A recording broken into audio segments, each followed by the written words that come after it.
안녕하세요. 세상을 이롭게 하는 일에 관심 많은 승무원쌤 김용숙입니다.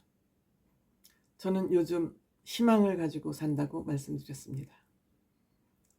속칭 대한민국의 보수의 새 바람이 일어날 것 같기 때문입니다. 저는 진보 보수 이제 진영 논리는 없어져야 된다고 생각합니다. 없어지는데 어느 쪽으로 없어져야 되냐? 자유민주주의를 소중한 가치로 하고 있는 보수 쪽으로, 개혁적 보수 쪽으로 정치의 축이 옮겨져야 된다, 이런 생각을 가지고 있습니다. 지금 민주화가 이만큼 됐고 지구상의 이념적 이데올로기가 이미 다 허물어진 지 오랜데 우리나라에서만 이렇게 이념 장사꾼들이 날치고 있습니다. 여기에 가장 합리적인 사람 한동훈 전 법무부 장관이 국민의힘 비대위원장으로 취임을 곧 합니다. 비대위원장이 됐습니다. 형식적인 전국위원회의 절차만 남겨놓고 있습니다.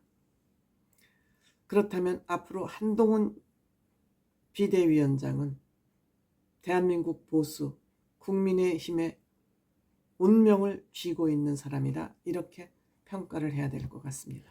잘할 것으로 믿어 의심치 않습니다.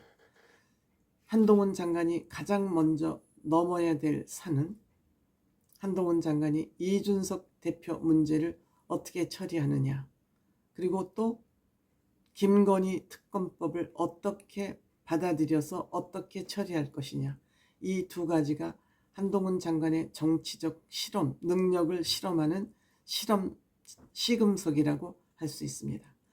물론 김건희 특검법은 한동훈 장관이 법률가이기 때문에 잘 대처할 것으로 생각이 됩니다만, 한동훈 장관의 정치적 실험대가 될 이준석 전 대표 문제를 어떻게 처리하느냐는 한동훈 장관의 앞으로 정치적 비중, 정치적 시야를 얼만큼 가지고 있느냐를 또 실험하는 정치적 잣대가 될 것으로 생각됩니다. 아시다시피 정치는 때를 지어서 말로 하는 것입니다. 명분으로 하는 것입니다. 때문에 정치는 혼자 할 수 없습니다. 아무리 본인이 능력이 뛰어나고 언변이 화려하다 해도 그것만 가지고는 되지 않는 한계를 지닌 것이 정치이기도 합니다. 그래서 한동훈 장관은 앞으로 이준석 대표 문제를 어떻게 처리하느냐에 따라서 한동훈 장관의 앞으로 정치적 미래를 보는 비전을 우리가 점검할 수 있지 않을까 생각합니다. 정치는 혼자 할 수 없습니다. 공동 작업입니다. 정치는 이념을 같이 하는 사람들끼리 만들어가는 공동 운명체이기도 합니다. 그래서 한동훈 장관이 앞으로 정치를 얼마나 넓게 멀리 보고 있느냐는, 저는 이준석 대표 문제를 어떻게 처리하냐를 보면 한동훈 위원장의 정치적 능력을 판단할 수 있는 첫 번째 관문이 될 거다, 이렇게 생각합니다. 이준석 전 대표와 한동훈 위원장 공통점 많습니다. 그렇다고 사람인 이상 똑같을 수도 없습니다.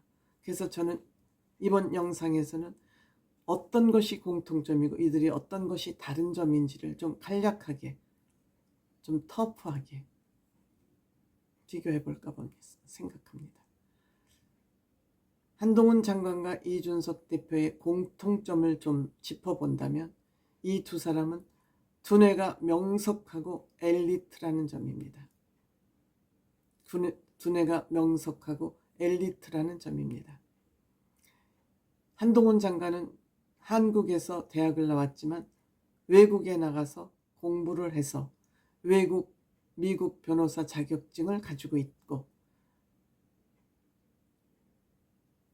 이준석 대표는 하버드대 출신입니다.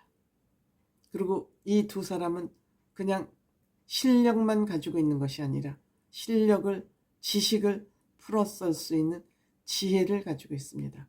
어떻게 실력을 사회에 적용할 것인가 하는 그런 적용 능력, 지혜를 가지고 있습니다. 두 사람 또한 추진력 또한 가지고 있습니다. 이론 법률가들은 추진력이 약할 수 있는데 한동훈 장관은 본인이 해야 된다 그러면 합니다. 추진합니다. 추진력, 기획력 다 가지고 있습니다. 실력, 그리고 원칙을 중요시합니다. 이준석 대표, 한동훈 장관 원칙을 중시하는, 즉 법치를 중시하는 그런 개념을 가지고 있습니다. 개념을 가지고 있고 중도적 가치를 가지고 있습니다. 원칙론자들은 중도적 가치를 가질 수밖에 없습니다. 그것이 중도입니다. 어느 쪽에도 치우치지 않은, 옳은 건 옳고 틀린 건 틀렸다고 말하고 그렇게 판단할 수 있는 능력, 이것이 중도적 가치입니다. 그렇기 때문에 이 두 사람에게는 진보냐 보수냐라는 그 의미가 크지 않을 수 있다. 이런 공통점을 가지고 있습니다. 두 사람 공통점, 말할 것도 없이 화려한 언변입니다. 저는 언젠가는 이준석 대표와 한동훈 위원장의 이 토론을, 박터지게 하는 토론을 한번 보고 싶습니다. 이들이 이렇게 언변이 수려할 수밖에 없는 이유는 저는 독서량에서 오는 것 같습니다. 한동훈 장관과 이준석 전 대표의 비유법, 이거는 독서량이 많지 않고는 나올 수 없습니다. 본인이 가지고 있는 그 지식이 많지 않고, 즉 독서에서 얻은 지식이 많지 않고는 할 수 없는 그러한 비유법을 많이 쓰죠. 이준석 비유법을 많이 썼다. 결국 대표 자리에서 쫓겨나는 그런 일이 있기도 했습니다만, 어쨌든 이들의 언변은 대한민국에서 최고 위치에 있다. 이 정도면은 이 두 사람은 얼마든지 앞으로 건강한 라이벌 관계를 가져갈 수 있다. 본인이 못하면은 못했다고 시인하고 당신이 잘났으니까 이 점은 내가 도와주겠다. 이러한 상식적인 대화가 가능한 두 사람이다. 또 다른 점이 있다면, 한동훈 장관은 무슨 외모, 특히 외모 잘 정리되어 있습니다. 정리정돈되어 있습니다.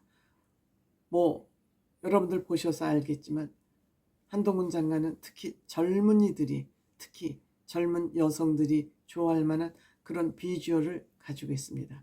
말도 깔끔하게 정리가 잘 되어 있습니다. 한동훈 장관은 소지품 하나도 굉장히 공들여서 살 수 있는 그런 쇼핑 능력까지 갖춘 패셔니스타입니다. 반면에 이준석 대표는 더벅머리, 세수도 잘 하고 나오지 않은 것 같은 팔자걸음에다가 터벅터벅 실리만 중요하게 생각하는 그런 이준석 대표는 날 것 그대로의 모습입니다. 이것은 상당히 다른 것이죠. 또한 이준석 대표는 지금 실권자입니다. 모든 권력을 다 빼앗긴 상태의 그러한 위치에 있고, 한동훈 장관은 거진 대한민국의 권력을, 대통령 권력만 빼놓고 모든 권력을 손에 쥐고 있고 질 수도 있는 그런 권력자입니다. 실제 권력자입니다. 이것이 아주 다른 부분이죠. 아마도 한동훈 위원장이 이준석 대표가 당대표를 물러난 그 상황을 정확히 알고 있다면 저는 한동훈 위원장이 이준석 대표가 탈당을 할 수 없도록 손을 내미는 것이 큰 정치다. 큰 정치를 할 수 있는 사람이다. 이렇게 생각이 듭니다. 물론 이준석 대표 이외에 유승민 전 대표는 경기도지사 출마 의지를 가지고 있었지만 대통령실의 인위적인 간섭으로 인해서 김은혜 전 대통령실 대변인이 후보가 돼서 나가서 경기도지사를 민주당에 넘겨주는 그런 일도 있었습니다. 유승민 전 대표도 끌어안아야 됩니다. 한동훈 장관이 어떠한 결단을 내릴지는 지금 앞으로 한동훈 장관의 정치 역정을, 앞으로 그의 정치 방향을 잡을 수 있는, 엿볼 수 있는 그런 지점이 아닐까 이렇게 생각합니다.